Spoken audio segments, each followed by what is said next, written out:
UT Arlington graduate under quarantine in New Jersey threatening to sue to win back her freedom. That nurse is being held under that state's new isolation policy, and Fox 4's Jenny Anchondo joins us with more. Jenny? Yeah, and a lot of complaints about the conditions here specifically. Casey Hickok says that she is living outside in a tent with no shower, no flushable toilet, air conditioner, or heat. So she returned Friday from a trip to Sierra Leone with Doctors Without Borders, where she worked with Ebola patients there. Hickok is being held because of this new policy in New York and New Jersey. So initially, both the governors of New Jersey and New York announced that they would isolate all travelers returning to their states from Ebola-stricken countries who had contact with infected patients. Now, Andrew Cuomo is loosening the quarantine orders in New York, saying that they can be monitored from home, not necessarily a government facility. Still, a top federal health official says that a mandatory quarantine like this can have the unintended consequence of discouraging people from volunteering, and that we really need those workers from the U.S. to help in the fight. A local doctor contends she put her life on the line and should be treated with more dignity. Have to have a nice facility with all the proper amenities of American lifestyle, running water, air conditioning, access to telephones and internet for these healthcare workers. These are heroes. These aren't prisoners.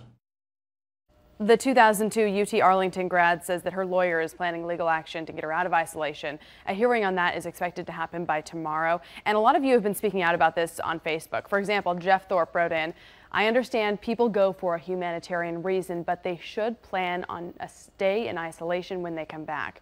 Remember, the doctor in New York tested negative when he got home, only to be found infected a week later." And then Alexandra wrote, "It is ridiculous she has to live under the circumstances for 21 days. She should be in an actual building. They should have some sort of area for Ebola patients there, or something outside, something other than outside." She also says, "I don't disagree with her being quarantined, though.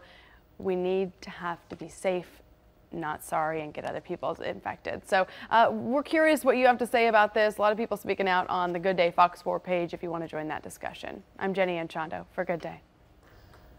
Thank you, Jenny. New York Ebola patient Dr. Craig Spencer is reportedly looking better. He's getting some plasma from survivor Nancy Ripple. She and Dr. Kent Brantley contracted the virus in Liberia. They were the first Americans treated in the U.S. Dr. Spencer treated Ebola patients in Guinea. He remains in serious but stable condition in New York hospital, and hazmat workers cleaned up his apartment. A Dallas nurse who was declared Ebola-free should be out of isolation soon. Amber Vinson is at Emory University Hospital in Atlanta.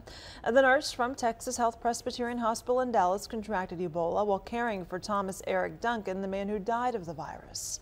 Another Dallas nurse, Nina Pham, says she's looking forward to a normal life now. She was released from a hospital in Maryland on Friday after being declared free of the virus. She returned to Fort Worth that night, where members of her Catholic parish had been praying for her.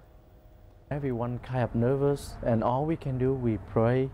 We have a special prayer for her family, and that's all we can do. We just rely on faith to God.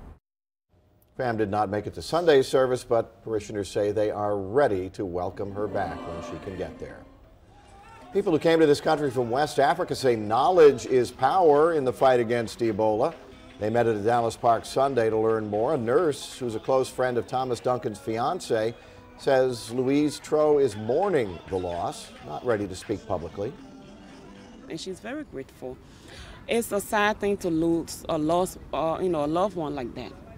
So in this sense, she hasn't really been out in the public. She, like every time I talk to her, she's always thankful. She's grateful. She's hurting.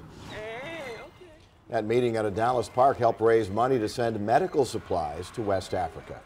Stay with Fox 4 for developments on air and anytime on myfoxdfw.com.